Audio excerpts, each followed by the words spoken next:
Hello! Welcome! The open beta is here. As one of the thousands of hunters entering the fray, you might find yourself curious about this odd little weapon. The Lance. What is it? How do I play it? And what's changed in Wilds? So here's a simple, approachable guide for all of you. Newcomers and veterans alike, because a lot has changed here. Now, bear in mind this is all new, so I might have missed some details, but this guide should get you about 99% there. And I do apologise if I am wrong about anything.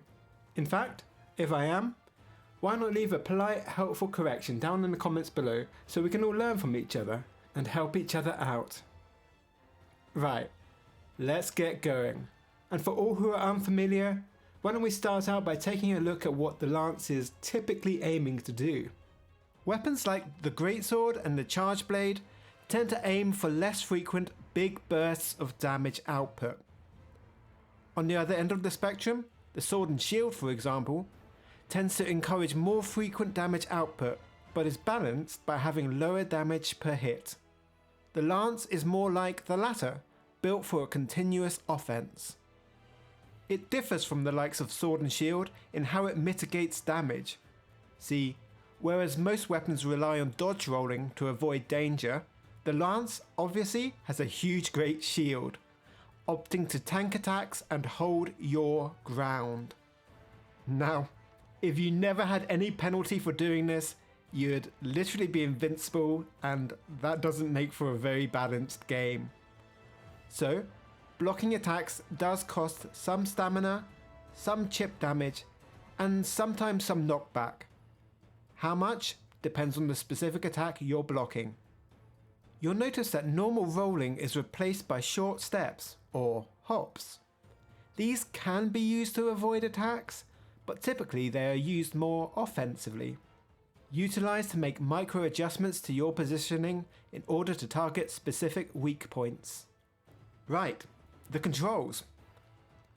Thrusting, which is Capcom's choice of words. Use triangle or circle to do a thrust.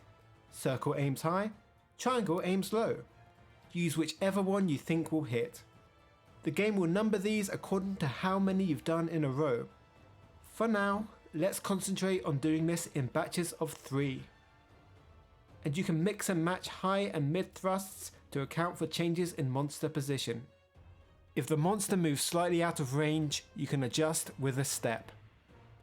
From standstill, pressing X with no directional input will cause you to do a little back step. You'll notice that as you do 3 thrusts, you move forward slightly. This neutral back step will return you to the equivalent of the starting position. Also from a standstill, pressing X with a directional input will step you forward with your hunter facing in that direction. So that's from standstill. However, if you've just performed an action, like a thrust, the output is a little different. Your neutral step will still be the same, and the directional inputs will still move you in the corresponding direction, but this time your hunter will be facing the same way you were when you initiated the step. This allows you to keep your weapon and guard facing the monster.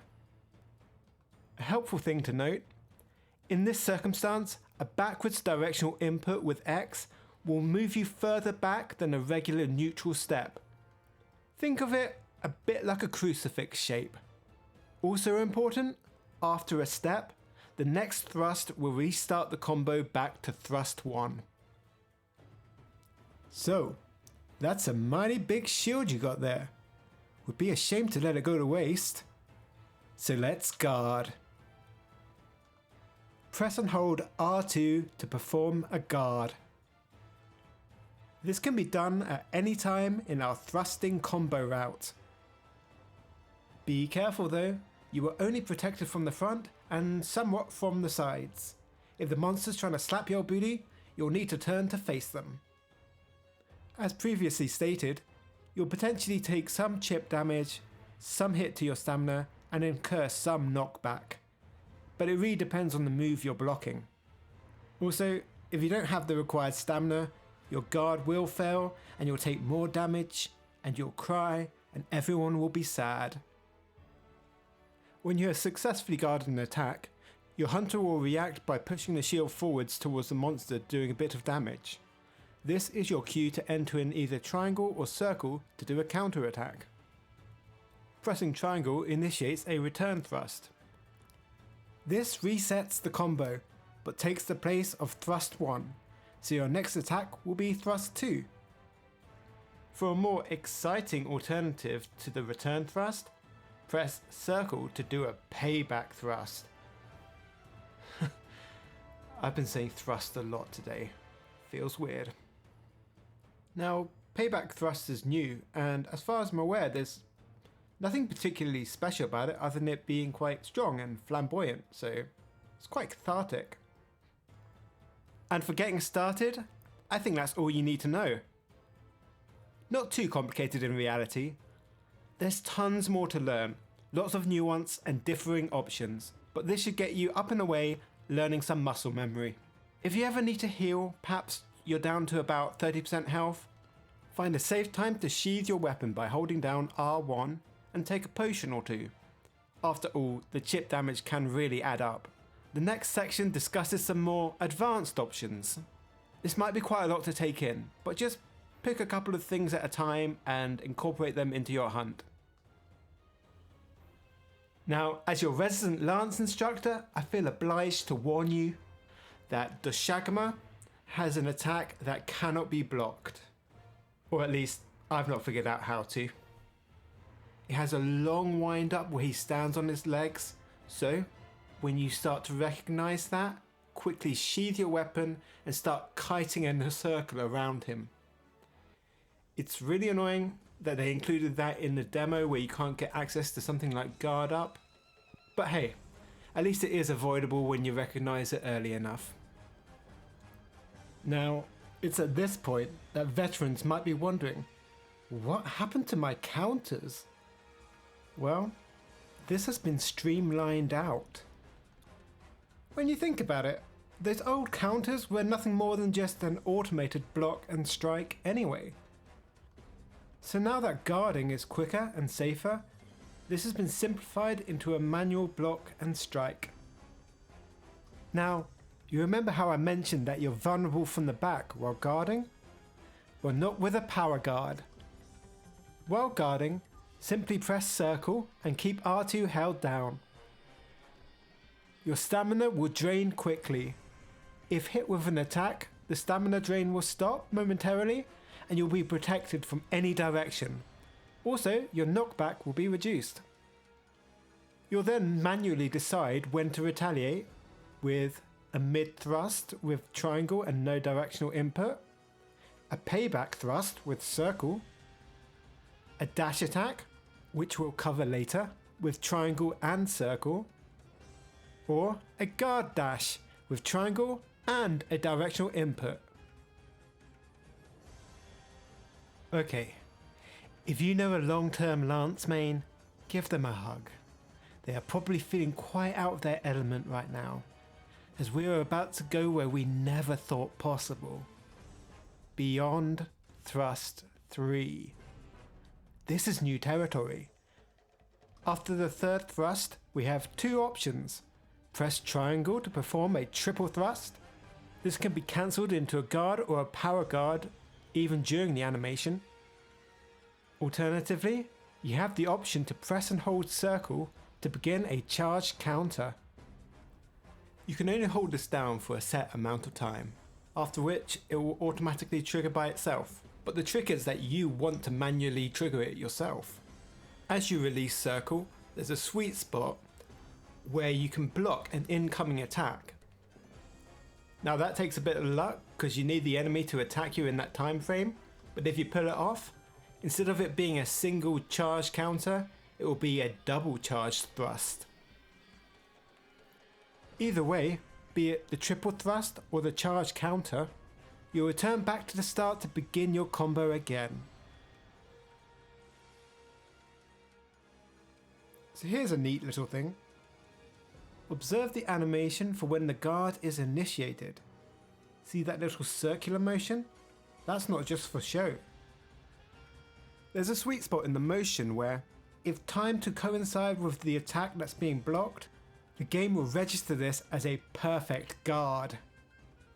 Now, I've not yet been able to verify this, but when I've performed a perfect guard, it's looked like I've used less stamina, potentially less chip damage, and usually looks like less knockback. But what's really exciting are the different options that are available out of a perfect guard. Pressing circle gives you a payback thrust. Okay, what's exciting about that? Well, I've noticed that with a perfect guard, you can actually direct that payback thrust, which you can't normally do with a regular guard. Alternatively, after a perfect guard, enter both triangle and circle to initiate a follow-up dash attack. Lovely. Also, after a perfect guard, you can do triangle to give you a return thrust and take you back to the start of the combo. And the fourth option coming out of a perfect guard is a guard dash. And since I haven't explained what a guard dash is yet, why don't we talk about it? You can do one from standstill. This can be performed with a direction, R2 and triangle, which is a lot of button combinations to try and process in one go. Guard dash moves your hunter forward while maintaining a guarded stance. In fact, in older games, it actually came with a higher level of knockback protection, though I've not been able to verify that here yet. Look, that is a lot of different options out of a perfect guard. I don't recommend you try and learn all of these at once. Just pick one and get it into your muscle memory. So let's wrap things up with a couple of helpful tidbits. Focus mode. Alright, the new mechanic for this game. As the fight progresses, you'll develop wounds on the monster, and you can take advantage of these wounds to get in lots of extra damage. You can check for wounds by holding down L2 and looking for any bright glowing spots. While in focus mode, that's holding down L2, you can aim the camera at the wounds and attack them using R1. This initiates the Lance's focus strike, Victory Thrust, which is a really weird name. Reminds me of Zap Brannigan. Anyway, it does a nice burst of damage and it's really good at getting trips. Dash Attack. Dash Attack was mentioned as an option out of Power Guard, but it's also available from neutral. It can be finicky, but while guarding, press both triangle and circle and let go of R2.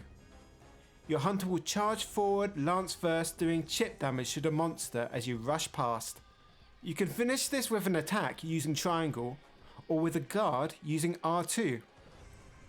Obviously this can be used to cover ground, and it's pretty fun, but just be careful as it eats through your sharpness. Finally, something new is that Leaping Thrust is available from neutral now too. Just press triangle and circle at the same time. Leaping Thrust sees your hunter jump forward a little while attacking with their lance. It's extremely helpful in taking ground and catching up to the monster. Now, in previous games, I definitely recommend chaining together Leaping Thrusts and guard dashes over and over again, especially in Rise and Sunbreak.